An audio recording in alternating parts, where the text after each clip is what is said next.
Bismillahirrahmanirrahim. Assalamualaikum warahmatullahi wabarakatuh. Innal hamdalillah nahmaduhu wa nasta'inuhu wa nastaghfiruh wa na'udzu billahi min shururi anfusina wa min sayyiati a'malina. May yahdihillahu fala mudilla lahu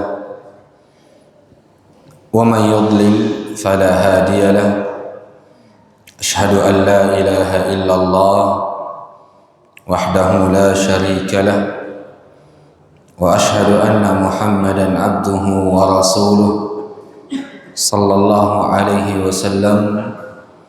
أما بعد, para jemaah sekalian, sidang jemaah maghrib yang sama-sama dirahmati oleh Allah Subhanahu wa ta'ala, tiada kata yang paling layak untuk kita ucapkan kecuali Alhamdulillah Rabbil Alamin. Segala puji hanya milik Allah Subhanahu wa ta'ala. Ialah Allah yang kembali mengizinkan kita untuk melanjutkan kajian kita dalam bab tayammum, di mana walhamdulillah kita telah berada dalam hadis yang ke-40, tepatnya hadis yang pertama dalam bab tayammum ialah hadis yang diriwayatkan oleh Imran ibn Husain radhiyallahu anhuma, bahwasanya baginda Nabi alaihi salatu wassalam pernah melihat seseorang menyendiri dan tidak salat bersama dengan kaumnya. Maka baginda Nabi alaihi salatu wassalam berkata dan bersabda, "Wahai fulan, ma mana'aka an tusalliya fil qaum?" Wahai fulan, apa yang membuatmu terhalangi untuk salat bersama dengan kaummu? Maka orang ini menjawab, "Wahai Rasulullah, asabatni janabatun wala ma." Saya berada dalam kondisi junub dan tidak ada air. Maka baginda Nabi alaihi salatu wassalam bersabda, "Alaika bis sa'id fa innahu yakfi." Hendaknya engkau bersuci dengan tanah, karena itu sungguh mencukupkan dirimu. Ini dalil dari baginda Nabi alaihi salatu wassalam akan disyariatkannya bersuci dengan tanah ataupun debu. Disyariatkannya perkara tayammum, di mana permasalahan ini telah kita jelaskan di pertemuan sebelumnya. Akan tetapi ada poin-poin penting yang wajib untuk dipahami dan diketahui. Apa itu sebuah permasalahan? Yaitu seseorang telah bertayammum, kemudian sebelum masuk salat ia mendapati air. Maka apa yang harus dilakukan? Para ulama sepakat, barang siapa yang telah bertayammum kemudian ia mendapatkan air sebelum masuknya waktu salat, maka tayammumnya menjadi batal. Wajib untuk dirinya berwudu dan wajib bagi dirinya untuk salat dengan wudu, dan ini berdasarkan ijma' para ulama, kesepakatan para ulama. Maka barang siapa yang sudah tayammum, tiba-tiba sebelum masuk waktu salat atau sebelum ia ingin salat, ia mendapatkan air, para ulama dalam masalah ini sepakat bahwasanya tayammumnya batal dan wajib bagi dirinya untuk berwudu, kemudian salat dengan wudu tersebut berdasarkan kesepakatan para ulama. Maka ini poin yang pertama. Ini poin yang pertama. Kemudian para ulama juga sepakat. Apa kesepakatan yang kedua?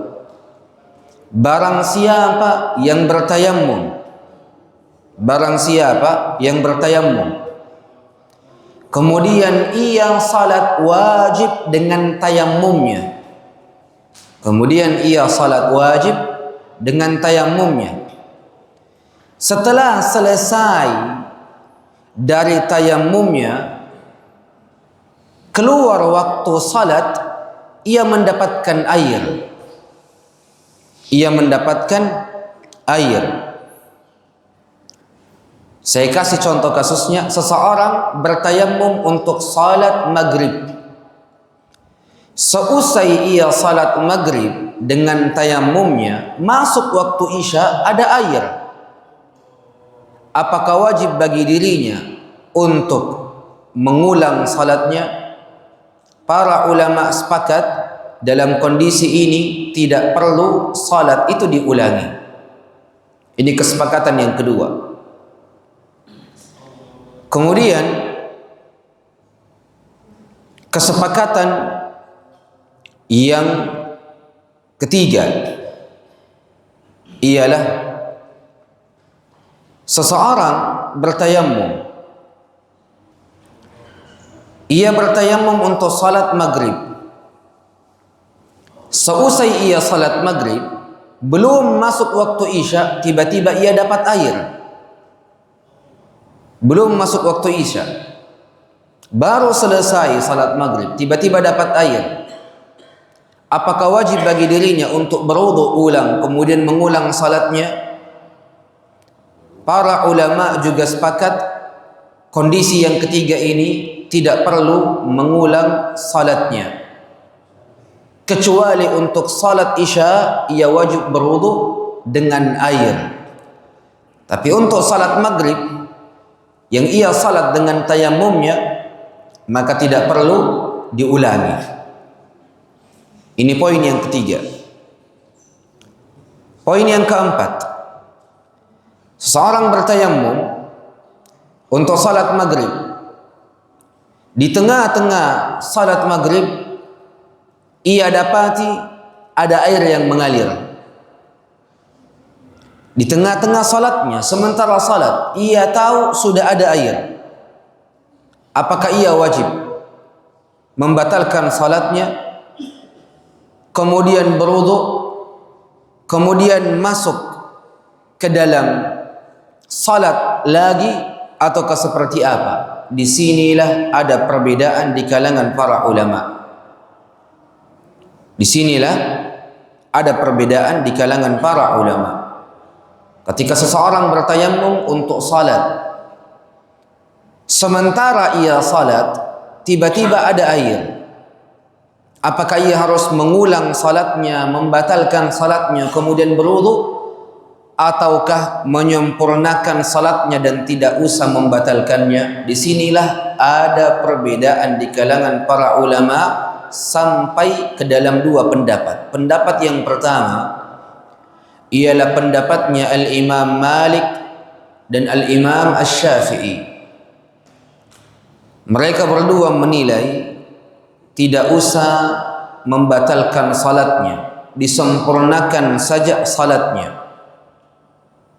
Tidak usah membatalkan salatnya, tapi disempurnakan saja salatnya. Mereka berdalil dengan beberapa dalil, termasuk ke dalamnya firman Allah. Allah Azza wa Jalla berfirman, "Wala tubtilu a'malakum." Janganlah kalian membatalkan amalan-amalan kalian.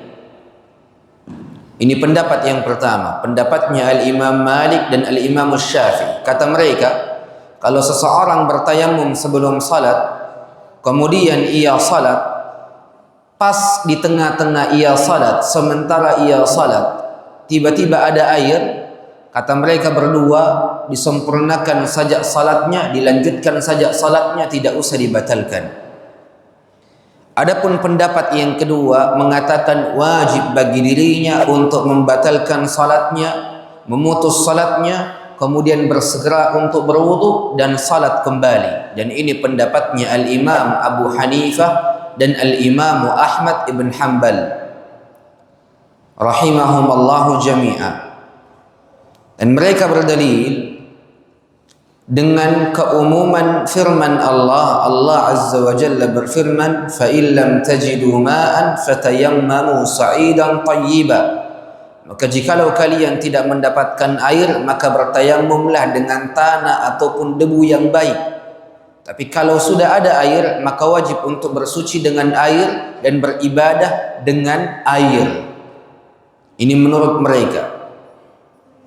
Tapi wallahu a'lam, pendapat yang menurut kami kuat ialah pendapat yang mengatakan tidak perlu dibatalkan. Tidak perlu dibatalkan, akan tetapi dilanjutkan salatnya saja sampai usai.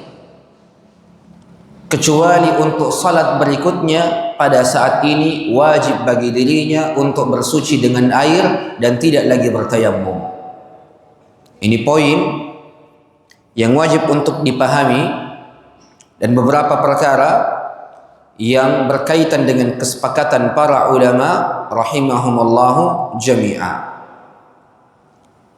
Begitupun dengan salat yang dilakukan dengan tayammum, kemudian setelah itu ia mendapatkan air, maka salat itu tidak perlu diulang. Contoh kasusnya seseorang yang salat di atas pesawat, yang mungkin di sebahagian pesawat itu tidak diperbolehkan berwudu dengan air. Bahkan karyawan-karyawan pesawat yang berada di atas itu menganjurkan untuk tayammum. Maka manusia bertayammum di atas dan salat dengan tayammum itu. Setelah ia turun dari pesawatnya, otomatis ia mendapatkan air. Sekarang, apakah wajib ia mengulangi salat yang ia lakukan di atas pesawat ataukah tidak? Jawabannya tidak perlu. Jawabannya tidak perlu. Dan ini di antara perkara-perkara yang berkaitan dengan permasalahan tayammum. Muncul permasalahan selanjutnya. Seseorang baru datang ke suatu kampung atau ke suatu daerah. Ia mendapatkan informasi dari orang yang dipercaya bahwasanya di daerah tersebut tidak ada air. Di daerah tersebut tidak ada air. Atau setelah ia sampai di sana, kemudian menginap di suatu rumah, kemudian memutar kerannya, benar-benar tidak ada air. Apakah dalam kondisi ini orang yang baru datang ke suatu negeri ataupun ke suatu daerah ataupun ke suatu kampung wajib untuk meminta air kepada tetangganya atau meminta air kepada pemimpin dalam kampung tersebut ataupun negeri tersebut? Jawabannya tidak. Cukup bagi dirinya untuk langsung bertayammum. Berdasarkan dalil ini, ketika ada seseorang menyendiri dari kaumnya dan tidak salat bersama dengan kaumnya, kata Nabi alaihi salatu wassalam, apa yang menghalangi engkau untuk tidak salat bersama dengan kaum ini?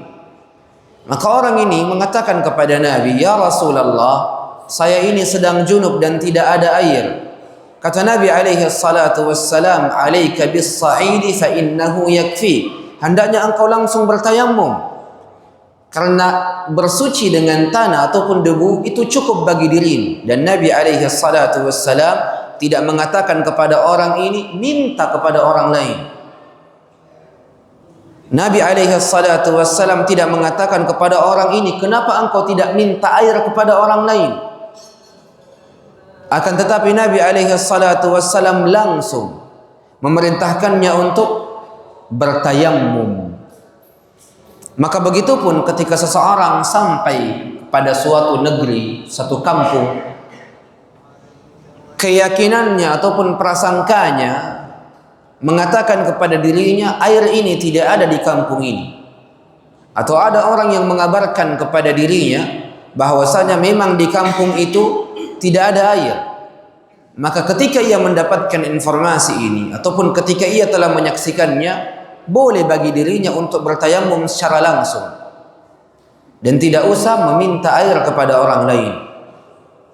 Ini di antara hal-hal yang dijelaskan oleh para ulama rahimahumullahu jami'a. Kemudian kita masuk ke hadis selanjutnya. Hadis ke-41 ialah hadis yang diriwayatkan oleh Ammar ibn Yasir radhiyallahu anhu. Kata Ammar ibn Yasir radhiyallahu anhu, ba'athani an-nabiy fi hajah. Rasulullah, baginda Nabi alaihi salatu wassalam, mengutusku untuk suatu keperluan. Maka Ammar ibn Yasir diutus oleh baginda Nabi alaihi salatu wassalam untuk suatu keperluan. Tapi kata Ammar ibn Yasir, fa ajnabtu, kemudian saya tiba-tiba junub. Falam ajidil ma, dan saya tidak mendapati adanya air. Fatamarragtu fis sa'id, fatamarragtu fis sa'id. Kemudian kata Ammar ibn Yasir radhiyallahu an, karena saya tidak mendapati air, maka saya mengguling-gulingkan badanku di atas tanah. Saya mengguling-gulingkan badanku di atas tanah, sebagaimana hewan itu mengguling-gulingkan badannya kadangkala di atas tanah. Maka kata Ammar ibn Yasir, kemudian saya mendatangi Nabi alaihi salatu wassalam dan menceritakan kisahku ini kepada Nabi. Ketika Nabi alaihi salatu wassalam mengutusnya untuk suatu keperluan, tiba-tiba beliau junub, tidak mendapatkan air. Maka ia pun mengguling-gulingkan badannya di atas tanah, sebagaimana hewan kadang mengguling-gulingkan tubuhnya di atas tanah. Maka diceritakan kisah ini kepada Nabi. Kemudian Nabi alaihi salatu wassalam menjelaskan, innama kana yakfik an taqula biyadayka hakadha. Kata Nabi alaihi salatu wassalam, sungguh telah cukup bagi dirimu untuk meletakkan tanganmu di atas tanah. Kemudian Nabi alaihi salatu wassalam memperagakannya dengan meletakkan tangannya ini di atas tanah sebanyak sekali, atau memukulkan tangannya ini ke atas tanah sebanyak sekali. Kemudian baginda Nabi alaihi salatu wassalam masaha shimal ala al-yamin. Ia memulai membasuh tangannya yang kiri, kemudian yang kanan, kemudian ia membasuh wajahnya. Maka Ammar ibn Yasir keliru dalam memahami tayammum, keliru dalam memahami bersuci dengan tanah. Ia menganggap bersuci dengan tanah itu seperti berwudu, wajib untuk dikenakan seluruh tubuh ini dengan air. Maka ia pun menyangka bersuci dengan tanah pun juga harus demikian. Makanya ia mengguling-gulingkan tubuhnya di atas tanah. Tapi kata Nabi alaihi salatu wassalam, sungguh engkau hanya perlu memukulkan tanganmu ke atas tanah sebanyak sekali, kemudian mulai membasuh yang kiri, kemudian yang kanan, kemudian wajahmu. Maka boleh berdasarkan hadis ini seseorang bertayammum memulai dengan tangannya kemudian wajahnya, berdasarkan hadis ini. Dan boleh juga bagi seseorang yang bertayammum memulai dengan wajahnya kemudian tangannya. Adapun orang-orang yang memulai dengan wajahnya kemudian tangannya, dalilnya datang dari Al-Quran. Adapun orang-orang yang bertayammum memulai dengan tangannya kemudian wajahnya, maka datang dalilnya dari hadis Nabi alaihi salatu wassalam seperti yang kita dengarkan barusan. Dan yang dibasuh itu zahir kaffai, bagian atas tangan, cuma bagian atas tangan saja. Berdasarkan hadis ini, ketika Nabi alaihi salatu wassalam memperagakan tata cara tayammum, dipukul cuma sekali, enggak usah sampai 3 kali. Tapi dipukulkan tangan ini ke arah tanah cuma sekali. Jikalau banyak tanah yang menempel, maka dibersihkan. Boleh dibersihkan seperti ini dan boleh ditiup, agar tidak terlalu banyak tanah yang menempel di atas tangan kita. Tapi kalau tidak, maka langsung dibasuh tangan bagian kiri, bahagian atasnya saja. Kemudian bagian kanan, bagian atasnya saja. Kemudian setelah itu mengusap wajah. Ini diperbolehkan. Tapi kalau ingin memulai dengan wajah, maka wajah terlebih dahulu, kemudian tangan. Dan ini juga diperbolehkan berdasarkan dalil dari Al-Quran dan dalil dari sunnah Nabi alaihi salatu wassalam seperti yang kita dengarkan. Maka di sini muncul sebuah permasalahan. Berapa sih jumlah pukulan tangan yang dipukulkan ke arah tanah dalam masalah tayammum? Apakah memang cuma sekali, atau kedua kali, atau keberapa? Dari sisi amanah ilmiah, memang ada perbedaan di kalangan para ulama dalam masalah berapa angka, berapa jumlah dipukulkannya tangan ini kepada tanah.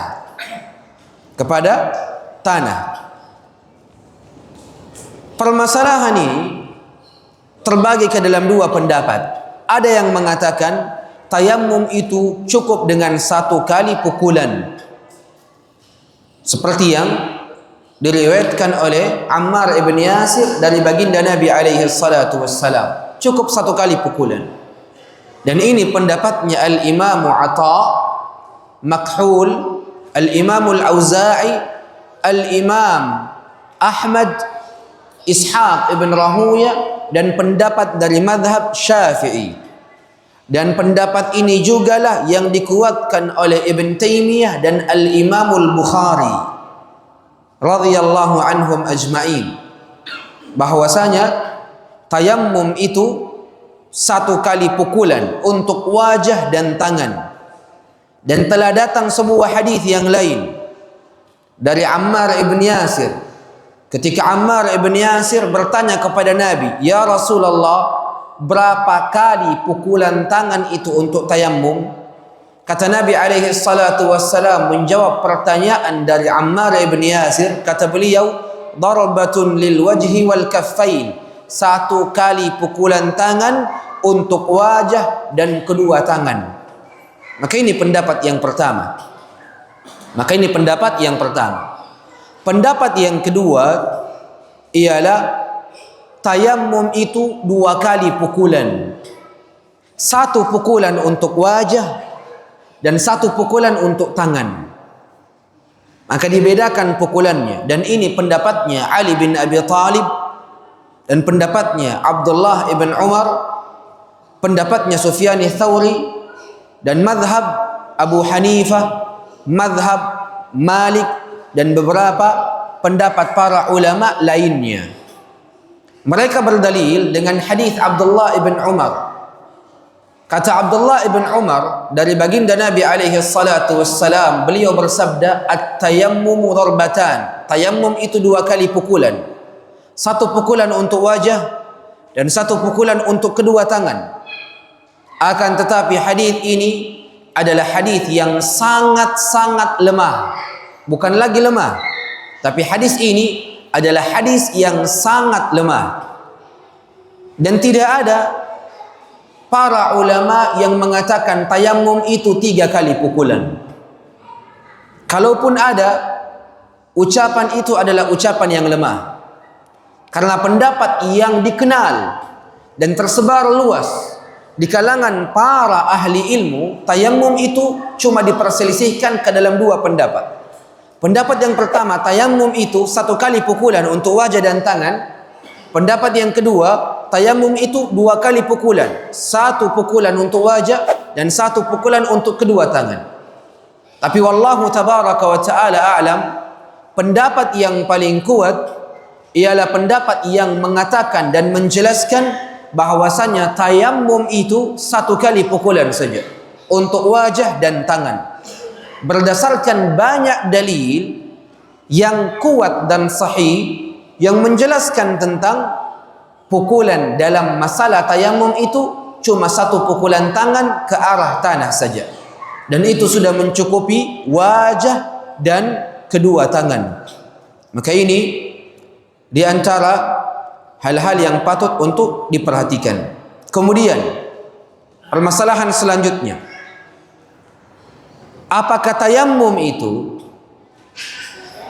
mengusap wajah dan kedua telapak tangan saja, ataukah mengusap wajah dan kedua telapak tangan sampai siku? Karena ada sebagian orang ketika bertayamum, maka ia pukul sekali, kemudian untuk wajahnya, kemudian dari ujung tangan sampai sikunya. Itu ada orang-orang yang bertayamum demikian. Apakah memang benar seperti itu? Dari sisi amanah ilmiah, memang ada perbedaan di kalangan para ulama dalam masalah tayamum ini. Apakah tayamum itu untuk wajah dan telapak tangan saja, atau tayamum itu untuk wajah dan tangan sampai siku? Pendapat yang pertama mengatakan tayamum itu untuk wajah dan kedua telapak tangan saja. Dan ini pendapatnya Al-Imam Ahmad dan dipilih oleh Syekhul Islam Ibn Taimiyah. Kemudian pendapat yang kedua, pendapat yang mengatakan tayamum itu untuk wajah dan tangan sampai siku. Tangan sampai siku. Dan ini pendapat yang dipilih oleh Al-Imam Malik dan Al-Imam Asy-Syafi'i rahimahullah rahmatan wasi'ah. Akan tetapi pendalilan mereka bahwasanya tayamum itu untuk wajah dan tangan sampai siku, pendalilan mereka adalah pendalilan yang dibangun di atas dalil-dalil yang lemah, dan sebahagian di antaranya ialah hadis-hadis yang hukumnya telah mansukh, telah terangkat dan tidak boleh lagi diamalkan. Makanya pendapat yang paling kuat yang menjelaskan tentang tayamum ini ialah tayamum itu untuk wajah dan kedua telapak tangan saja dan tidak perlu sampai siku. Ini pendapat yang paling kuat dan ini pendapat yang paling benar. Wallahu tabaraka wa ta'ala a'lam. Kemudian di antara hal-hal yang berkaitan dengan tayamum lainnya ialah apa hukum ketika seseorang telah meletakkan tangannya di atas tanah kemudian ia meniup tangannya setelahnya. Hukumnya ialah hal tersebut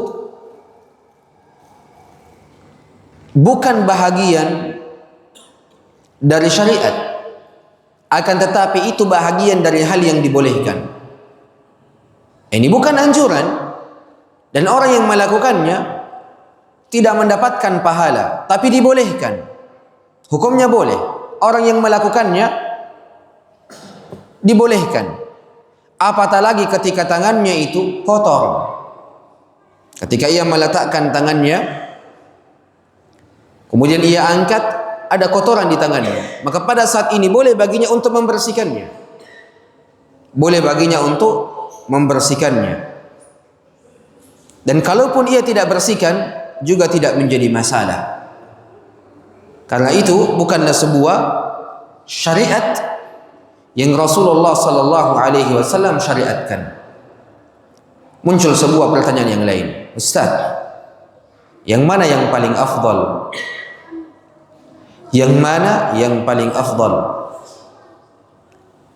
Orang bertayamum mulai dari wajah kemudian tangan, ataukah tangan dulu kemudian wajah? Yang mana yang paling afdal? Karena Al-Quran datang dengan wajah kemudian tangan, hadis sebahagiannya datang dengan tangan kemudian wajah. Yang mana yang paling afdal sebenarnya? Keduanya boleh, tapi kita sedang berbicara tentang yang mana yang paling afdal, yang mana yang paling utama. Wallahu tabaraka wa ta'ala a'lam. Ada perselisihan di kalangan para ulama dalam masalah ini. Ada yang mengatakan yang paling afdal dengan tangan kemudian wajah.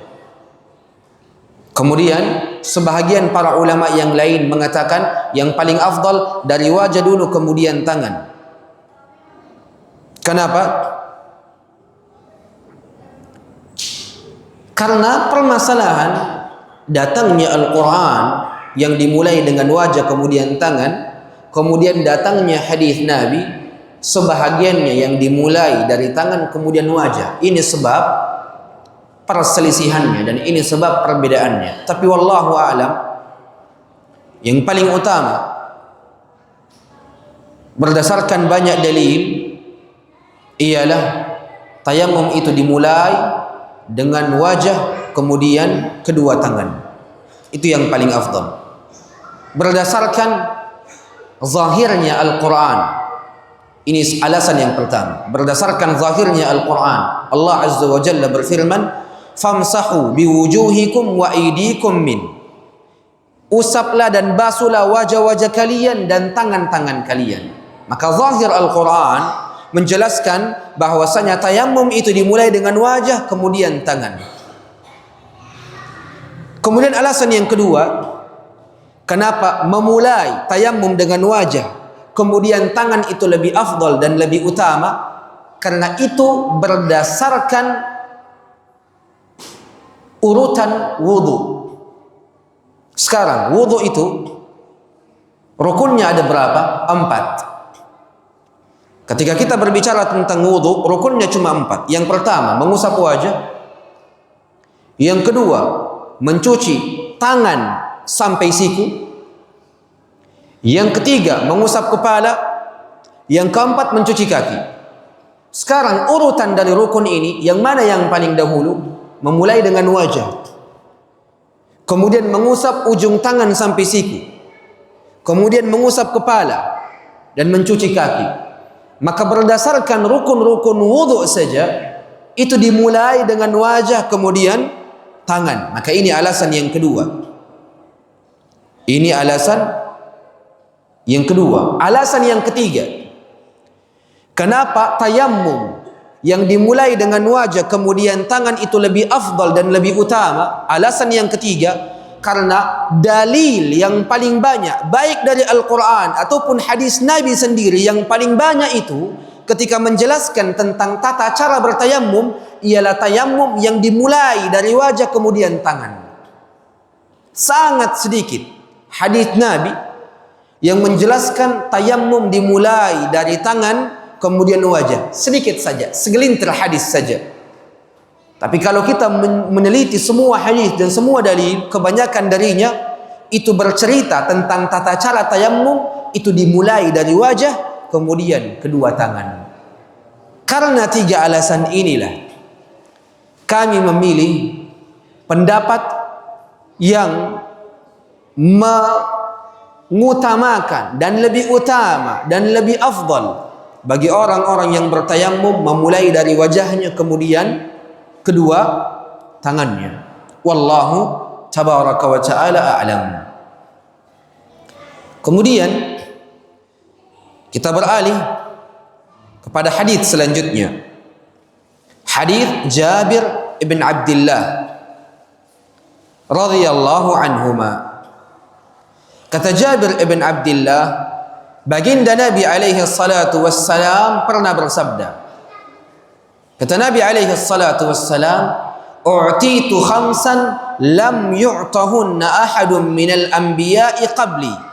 Kata Nabi alaihi salatu wassalam, sungguh Allah subhanahu wa ta'ala telah memberikan kepadaku 5 perkara yang tidak pernah diberikan kepada orang lain. Kata Nabi alaihi salatu wassalam, sungguh Allah telah memberikan kepadaku 5 perkara. Yang 5 perkara ini tidak pernah diberikan kepada seseorang sebelumku. Apa 5 perkara ini? Yang pertama, kata Nabi alaihi salatu wassalam, nusirtu birru'bi masirata syahr. Kata baginda Nabi alaihi salatu wassalam, aku ditolong oleh Allah dan dimenangkan oleh Allah dengan rasa takut. Belum ada kaum-kaum sebelumnya, seseorang sebelumnya yang dimenangkan oleh Allah karena rasa takut. Allah Azza wa Jalla memenangkan baginda Nabi alaihi salatu wassalam dengan rasa takut yang ditimpakan ke dalam hati-hati musuh-musuh baginda Nabi alaihi salatu wassalam. Hanya beliau yang dikhususkan dengan cara ini. Ini hal yang pertama. Yang kedua, kata Nabi alaihi salatu wassalam, ju'ilat liyal ardu masjidan wa tahura. Baginda Nabi alaihi salatu wassalam adalah seseorang yang dijadikan seluruh bumi ini sebagai tempat sujud yang dibolehkan oleh Allah. Dimanapun kita berada, ketika waktu salat sudah masuk, boleh bagi diri-diri kita untuk langsung salat. Boleh bagi diri-diri kita untuk langsung salat dan sujud di tempat itu, kecuali pada tempat-tempat yang memang benar-benar kotor dan najis. Cuma tempat itu saja yang tidak diperbolehkan. Selainnya boleh. Seseorang salat di tepi sawah dibolehkan. Di tambaknya dibolehkan. Dalam keadaan safar, ia singgah di pinggir jalan, kemudian ia salat di pinggir jalan dibolehkan. Karena baginda Nabi alaihi salatu wassalam orang yang dikhususkan seluruh bahagian bumi ini suci bagi umat Nabi, dan Nabi alaihi salatu wassalam untuk sujud di atasnya. Ini hal yang kedua yang dikhususkan oleh baginda Nabi alaihi salatu wassalam. Yang ketiga, kata Nabi alaihi salatu wassalam, u'titu syafa'ah. Baginda Nabi alaihi salatu wassalam satu-satunya orang yang diberikan syafaat oleh Allah, yang maksud daripada syafaat ini ialah syafa'atul uzma. Apa itu syafa'atul uzma?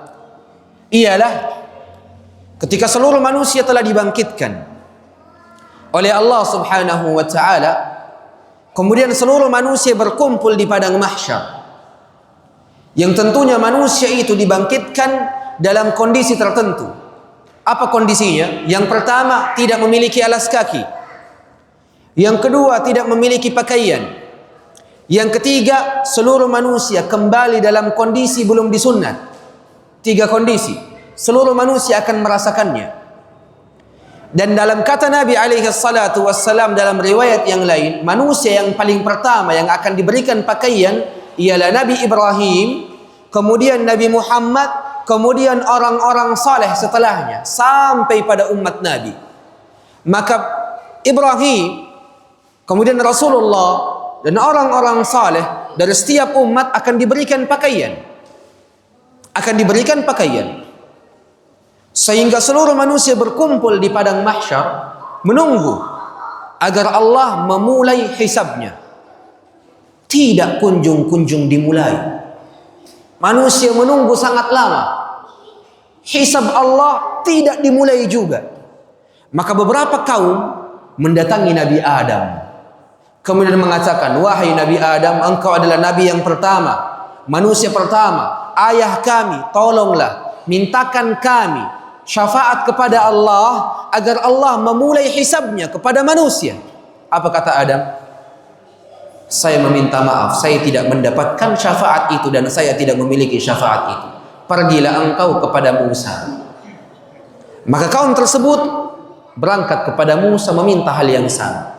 Jawaban yang sama didapatkan dari Musa, saya tidak bisa, saya tidak memiliki syafaat itu. Pergilah engkau kepada Isa. Maka pergilah kepada Isa, meminta hal yang sama. Jawabannya jawaban yang sama. Kata Isa, saya tidak memilikinya, saya tidak mampu membantumu, pergilah engkau kepada Muhammad. Setelah mereka pergi kepada Muhammad, baginda Nabi alaihi salatu wassalam adalah orang satu-satunya yang diberikan kemuliaan ini. Apa itu? Mampunya baginda Nabi alaihi salatu wassalam untuk memberikan syafaatul uzma kepada seluruh manusia atas izin Allah. Itu pun didapatkan tidak secara langsung. Nabi alaihi salatu wassalam menghadap kepada Allah. Kemudian Nabi alaihi salatu wassalam sujud kepada Allah dalam jangka waktu yang sangat lama, memuji Allah di setiap sujudnya. Sampai Allah azza wa jal mengatakan kepada Muhammad, wahai Muhammad, irfa' ra'sak, angkat kepalamu. Sal tu'ta, mintalah, niscaya aku akan beri. Kemudian Nabi alaihi salatu wassalam meminta agar hisab dimulai. Maka kata Allah, syafi' tusyaffa', berikanlah syafaat itu karena engkau adalah seseorang yang telah aku izinkan untuk memberikan syafaatul uzma. Apa itu syafaatul uzma? Syafaat yang Allah berikan kepada diri baginda Nabi alaihi salatu wassalam agar hisab untuk seluruh manusia dimulai. Ini maksud dari u'titu syafa'ah, aku diberikan syafaat. Tidak ada seorang pun yang diberikan sebelum Nabi syafaat ini kecuali Nabi alaihi salatu wassalam. Adapun yang keempat ialah baginda Nabi alaihi salatu wassalam diutus untuk seluruh manusia. Adapun para nabi yang lain cuma diutus kepada kaumnya saja. Dan ini hal yang keempat yang dikhususkan oleh Nabi. Yang kelima ialah tayammum. Maka tayammum adalah kekhususan bagi umat Nabi. Adalah sesuatu yang spesial yang hanya diberikan kepada Nabi dan umatnya dan tidak diberikan kepada umat-umat sebelumnya.